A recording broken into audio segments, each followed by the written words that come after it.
हनुमान जी का साक्षात चमत्कार। दोस्तों, ये एक सच्ची घटना है जो हम आपको आज सुनाने जा रहे हैं। व्यासपीठ पर बैठने वाले एक साधु की यह एक सच्ची घटना है। व्यासपीठ के ऊपर बैठकर साधु महाराज रामायण कथा सुनाते थे। इस कथा को सुनने के लिए बहुत सारे लोग आते थे और कथा सुनकर जाते थे। कथा को आरंभ करने से पहले साधु महाराज का एक नियम था कि वे कहते थे, आइए हनुमान जी विराजिए, और उसके बाद ही कथा शुरू करते थे। वहीं पर एक व्यक्ति कथा सुनने के लिए आता था जो खुद को वैज्ञानिक समझता था। जब कई बार साधु से यह बात सुनी तो उसे लगा कि यदि साधु ऐसा कहते हैं तो क्या सचमुच हनुमान जी आते ही होंगे। कुछ दिनों तक वैज्ञानिक के मन में चलता रहा कि यह बात पूछे या ना पूछे, लेकिन एक दिन उन्होंने साधु से पूछा कि महाराज, आप हनुमान जी को रोज बुलाते हैं और गद्दी के ऊपर बैठने के लिए आग्रह करते हैं, तो क्या वे सचमुच आते हैं? उसके बाद साधु ने कहा कि हाँ, जब राम कथा होती है तो हनुमान जी आते हैं और राम कथा सुनने के बाद ही जाते हैं। अब वैज्ञानिक को तो सबूत चाहिए था, तो बोला, ऐसे बात नहीं बनेगी। यदि हनुमान जी आपके यहाँ पर आते हैं तो आपको सबूत देना होगा। हम कैसे मान लें कि हनुमान जी यहाँ पर आते हैं? उसके बाद साधु ने कहा कि आस्था और विश्वास को सबूत के साथ नहीं तौला जा सकता है। यदि आपको हमारी कथा पसंद नहीं आती है तो फिर मैं बंद कर देता हूं, या फिर आप यहां पर आना बंद कर सकते हैं।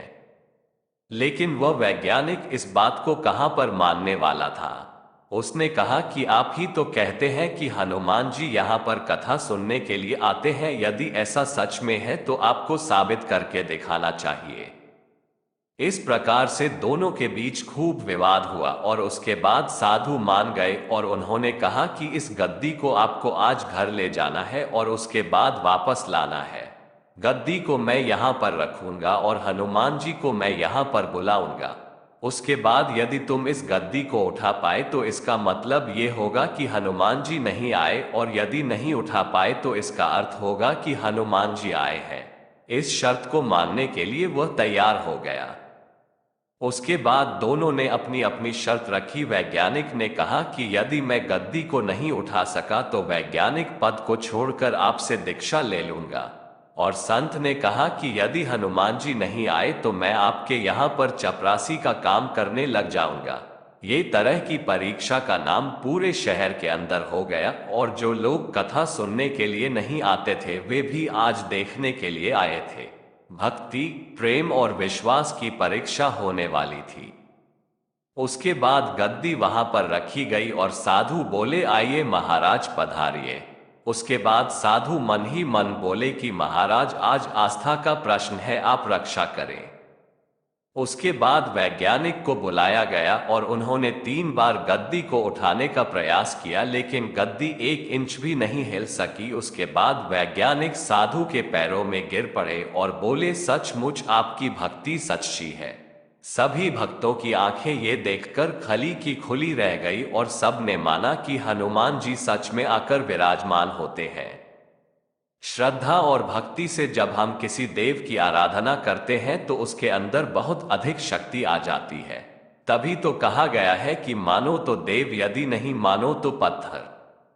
कथा सुनाने आए सभी लोगों का हनुमान जी का ये चमत्कार देखकर आश्चर्यचकित रह गए और उन्होंने हनुमान जी के आगे हाथ जोड़कर सबने अपनी विनती स्वीकार करी।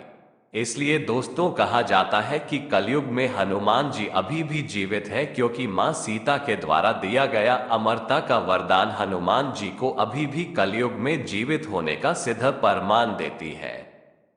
दोस्तों, मैं आप लोगों को ये कहानी इसलिए सुनाता हूं जिससे आप लोगों को भी भगवान की कहानी सुनने से धर्म लाभ हो और भगवान की कथाओं से हमें अच्छी प्रेरणा मिल सके।